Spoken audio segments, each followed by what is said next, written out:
안녕하십니까 독자 여러분들. 오늘은 제가 요즘 가장 많이 하고 있는 생각거리에 대해서 같이 이야기 나눠보면 좋을 것 같아서 이렇게 시작해봅니다. 오늘의 주제는 효율과 비효율입니다. 아마 많은 분들께서 이 주제에 대한 생각거리를 되게 많이 갖고 계실 것 같은데요. 마이라이브로 옷이나 유튜브 영상을 만드는 직업을 갖고 있는 사람으로서 이런 고민이 진짜 세상에서 제일 많은 것 같거든요. 저는 카페 같은 데만 가도 그런 게 좀 많이 느껴질 때가 있거든요. 최근에 성북구의 사만 커피 로스터스에 갔는데 사장님께서 커피를 내려주시는 과정이 정말 복잡하기 그지없었거든요.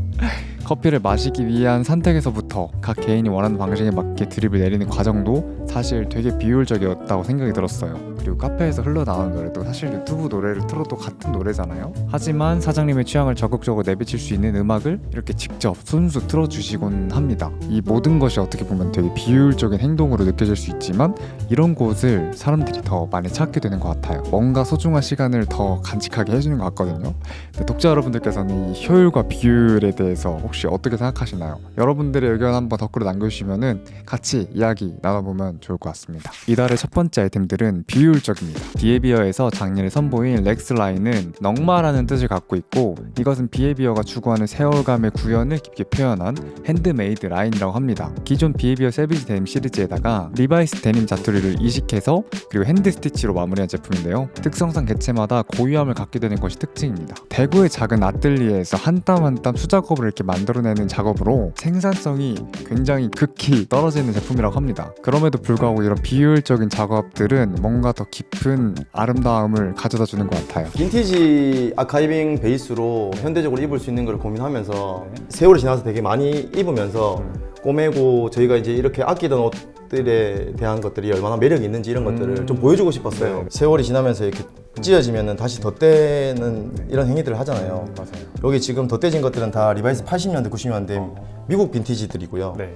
그래서 지금 덧대진 원단들이 이게 컬러가 조금씩 다 다르고요. 그럼 개체마다 조금씩 다 다르겠네요. 네, 개체도 다 다르고 네. 다 핸드 소잉을 하다 보니까 네.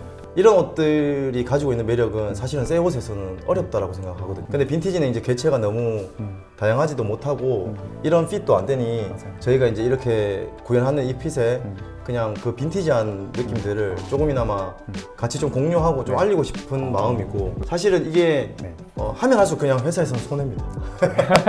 네, 네, 네, 네. 네. 비헤비어가 가고 싶은 방향이 좀 궁금해가지고. 아, 비헤비의 방향요. 과거의 옷들 중에 네. 가장 유명한 옷들을 저희가 클래식이라고 얘기하잖아요. 맞아요. 그 클래식의 주된 아이템들을 지금 사람들이 입었으면 좋겠거든요. 오토매틱 포더피플의 커버 포켓 셔츠입니다. 이 자켓은 내부에 굉장히 소프트한 나일론 안감 덕분에 입어보시면 착용감이 정말 좋습니다. 그리고 겉에는 크고 깊은 입체 포켓 디자인이 또 너무 마음에 들었고요. 셔츠지만 자켓처럼 또 입을 수 있어가지고 이렇게 구매를 한번 해보게 되었고요. 겉 원단감도 되게 촉촉한 느낌이 가득 담겨져 있어서 제 취향에 정말 잘 맞았던 것 같습니다. 두 번째는 밀리터리 더블 리 팬츠입니다. 이번에 이 브랜드 사용된 원단들이 되게 좋았거든요. 빈티지 원단 복각 원단사의 오가닉 코튼으로 되게 좋은 밀도와 강도가 있음에도 부드러운 촉감이 있어서 좋았습니다. 요즘에 많은 브랜드에서 빈티지한 원단을 차용해서 많이 제작을 하는데 바지 디자인과 그 원단의 조화로움이 인상적이었답니다. 오토매틱 포더피플은 1:1 제작 방식을 적용해서 만든다고 하고 있는데 처음엔 이게 무슨 말인가 싶었는데 조금 내려가서 자세히 읽어보니까 되게 고전적인 방식으로 모든 제품을 뭔가 샘플제를 제작하듯이 이렇게 만드는 방식이라고 이해해보시면 좋을 것 같은데, 이 디렉터분께서 전개하고자 하는 옷은 한 사람의 의도가 명확히 투영될 수 있는 1:1 방식이 적합하다고 생각해서 이 효율적으로 만들 수 있는 역할 분배 방식이 아니라 이 방식을 채택했다고 합니다.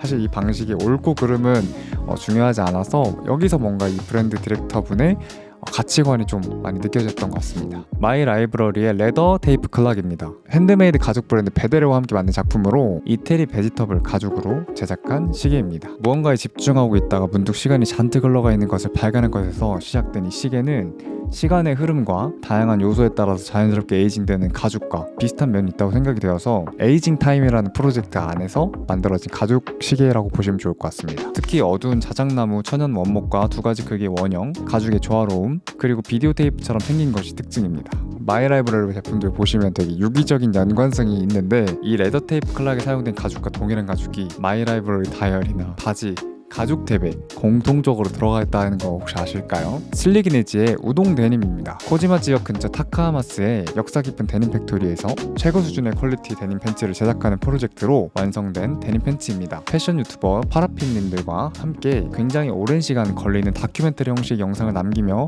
작업을 진행했던 모습을 굉장히 인상 깊게 보고 이번에 이 3번 데님을 한번 구매해 보게 되었습니다. 우동 데님이라는 이 키워드 자체가 네. 사실 가볍게 소개할 만한 거리가 아니긴 합니다. 워낙 네. 이제 저희가 1년을 준비했었던 그렇죠. 프로젝트고 여러 가지가 있는데 저희가 원하는 원단으로 짜서 완성을 했던 친구가 이 우동 데님, 이 우동 프로젝트가 되었던 케이스고요. 왜 일본에서 했었냐면은 청바지 안에서는 할 수 있는 게 너무 많은 이제 제조 기반을 가지고 있다 보니까 일본에서 만들고 싶었는데 기존의 슬리기니지는 조금 어떻게 보면 제가 느끼기에 효율적인 방식으로 많이 만들려고 했던 것 같고, 근데 이거 같은 경우는 굳이 이제 또 일본에서 가서 제작을 네. 한 게 좀 비효율적으로 좀 느껴졌거든요. 되게 비효율적인 방식으로 가장 효율적으로 움직인다고 생각을 해요. 합리적인 가격대에 네. 모든 제품을 소개하자가 슬리게니지의 모토 중에 하나인데 사실 이 제품은 저희 관점에서는 이 퀄리티와 이 정도의 작업에 비해서는 가장 낮은 가격이라고 생각해요.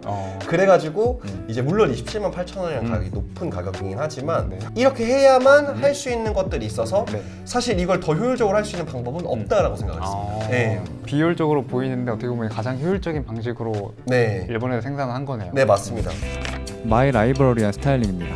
마이 라이브러리안스러운 느낌은 캐주얼한 느낌을 어느 정도로 주느냐에 달려있는 것 같아요. 너무 통통 튀지 않으면서도 각자만의 캐주얼함을 갖고 있는 아이템들을 연결시켜 보였으면 좋겠습니다. 중청 컬러감이 적당히 여유로운 데님에 뉴발란스를 가볍게 매치를 해주고 고운 색깔의 브이넥 니트와 함께 티셔츠를 레이어드 해주고 같은 분위기의 백팩을 섞어서 입어주어 봤습니다. 거기에 블랙 아우터로 이렇게 무게감을 한번 잡아주어 봤습니다. 봄에 어울리는 소재들을 적극적으로 활용한 스타일링입니다.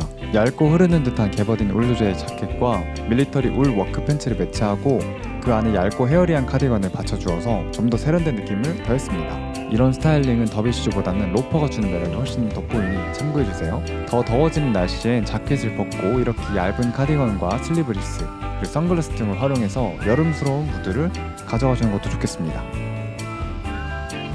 소재감이 내추럴하고 클래식함이 느껴진 자켓에 내추럴한 후드 집업을 레이어드하고 분위기의 중심을 잡아줄 수 있는 컬러감의 데님을 매치해봤습니다.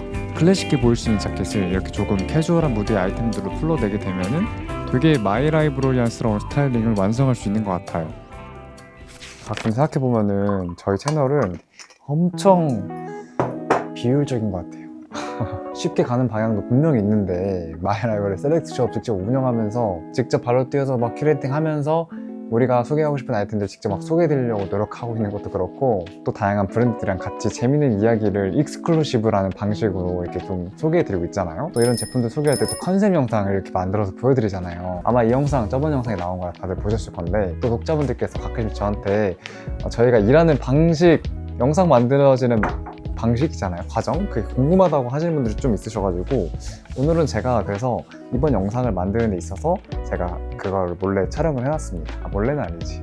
디그레 익스클루시브 옷을 만드는 이유에 이걸 또 어떻게 전달해드리면 좋을까 하는 회의에서 예전에 월간상제에서 찍었던 자전거 씬을 새롭게 재해석해보자 라는 이야기가 나왔고 또 갑자기 무슨 바람이 불었는지 이 인형극을 한번 해보고 싶은 생각이 문득 들어가지고 제가 제안을 한번 했었는데 배경을 직접 구현해내고 포토샵 세밀하게 작업하고 자전거 인형을 또 그려서 만들고 또 자전거 달리는 연출을 하려고 자전거 뒤에서 저희가 직접 발로 뛰어서 배경을 움직이는 그렇게 딱 5초 사용할 영상을 위해서 이틀이나 걸렸다는 게 되게 오픈 현실이 웃기더라고요. 그럼에도 이런 작업들은 되게 저희에게는 가치가 있는 작업이었습니다. 또 이렇게 말하는 거 들었다 보면은 왜 이렇게까지 비효율적인 것에 집착하냐라고 물어보실 수 있을 것 같은데 사실 대답은 되게 간단합니다.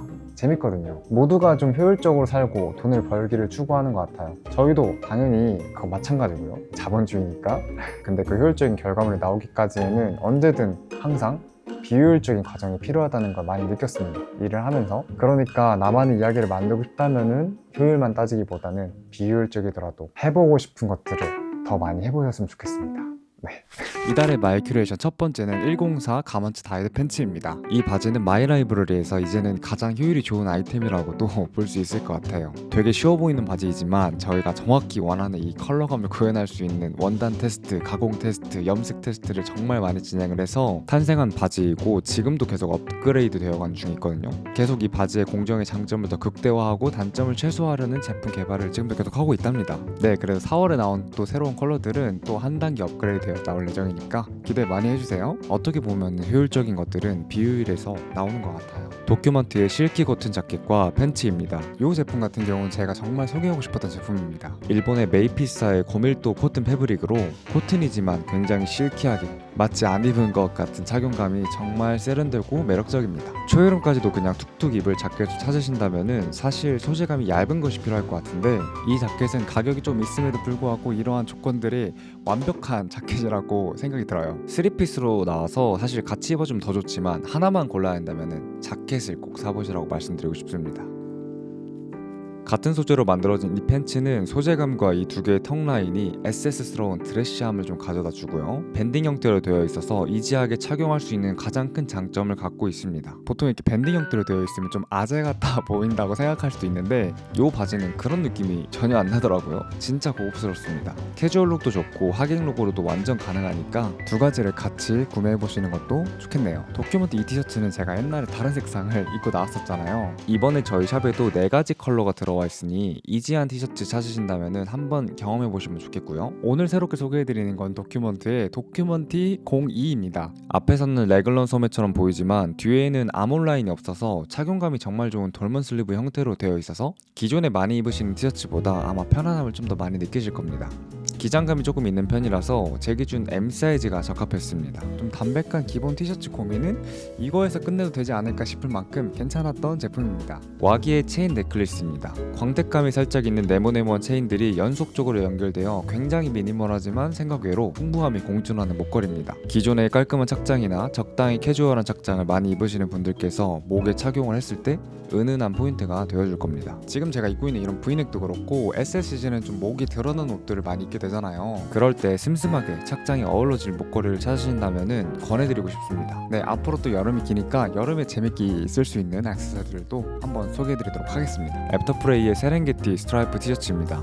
적당히 여유로운 핏감에 코튼 저지로 만들어진 스트라이프 티셔츠인데요. 요즘에 스트라이프 티셔츠 인기가 엄청난데 이 이쁜 패턴을 고르는 게 생각보다 쉽지만은 않거든요. 이 스트라이프는 캐주얼하게 연출하기를 선호하시는 분들께서 입었을 때 효과적인 옷일 것 같고요. 특히 그레이 톤으로 웬만한 옷들이 잘 침투되어서 연출하기 정말 좋을 겁니다. 옷 착용감도 거칠지 않고 좋으니까 마음껏 즐겨보셨으면 좋겠고요. 이번에 일주일 정도 할인을 하고 있으니 이번 기회를 놓치지 마세요. 와기의 아키텍처 셔츠 브라운 체크입니다. 전 처음에 와기를 셔츠 카테고리로 알게 되었거든요. 덤덤한 오버핏의 깔쌈한 느낌이 매력적인 옷들이 많아서 그랬던 것 같아요. 이 셔츠도 그런 아이템입니다. 체크 패턴이 브라운과 블랙 계열이 오묘하게 섞여 있어서 다양한 옷들의 포인트로 사용하기 좋을 것 같아요. 와기 연출처럼 슬랙스에도 데님에도 잘 어울리기도 하고 마이 라이브러리 팬츠에도 조합이 좋아서 체크 셔츠를 또 찾으시는 분들께 한번 소개시켜 드려봅니다. 이 자켓은 발매가 좀 늦어져가지고 드디어 저희 샵에 이제 들어오게 되었는데 사실 이 제품 같은 경우는 개인적으로 제 취향에 좀 많이 부합하는 자켓이다 보니까 저도 많이 좀 기다려왔는데요. 클래식한 항공 점퍼 스타일의 셔터스러운 분위기가 묻어있는 자켓으로 높은 품질을 자랑하는 플란더스 린넨 소재로 소재감이 두껍지 않아서 입기 정말 좋은 것 같고요.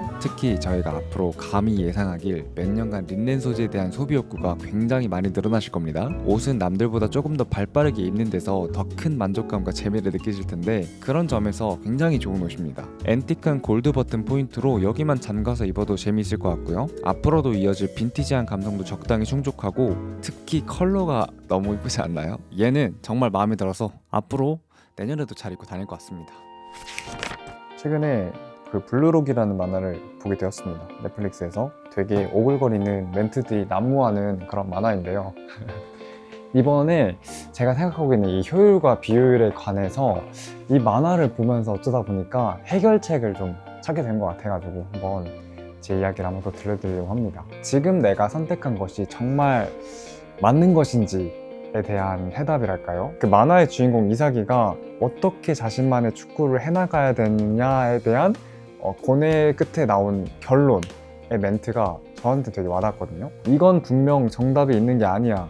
필요한 건 자신의 선택을 정답으로 만드는 각오. 나는 내가 선택한 길이 맞다는 걸 증명해 보이겠어. 저를 좀 돌아보니까 전 항상 똑같은 고민을 하고 있더라고요. 결국 생산품을 만들고 어쩌면 단순히 옷을 그냥 소개하는 영상을 만드는 것 뿐인데 왜 우리는 이렇게까지 뭔가 사서 고생을 하고 있는 느낌을 받을까? 쉽게 가는 길은 없을까? 하지만 항상 각 고민마다 결론을 다다르면은 우리가 하고자 하는 방향이 맞을 거야. 아마도 라고 결론을 짓곤 했습니다. 블루록의 만화 주인공 이사기처럼 어쨌든 효율이든 비효율이든 내가 선택하는 입장의 차이지 잘못된 선택은 존재하지 않다고 생각이 들었습니다. 우리가 지금 살아가고 있는 삶은 내가 선택한 신념대로 굳건히 행하고 결국에는 그 선택이 정답이었다는 것을 증명해내는 과정이 아닐까 싶네요.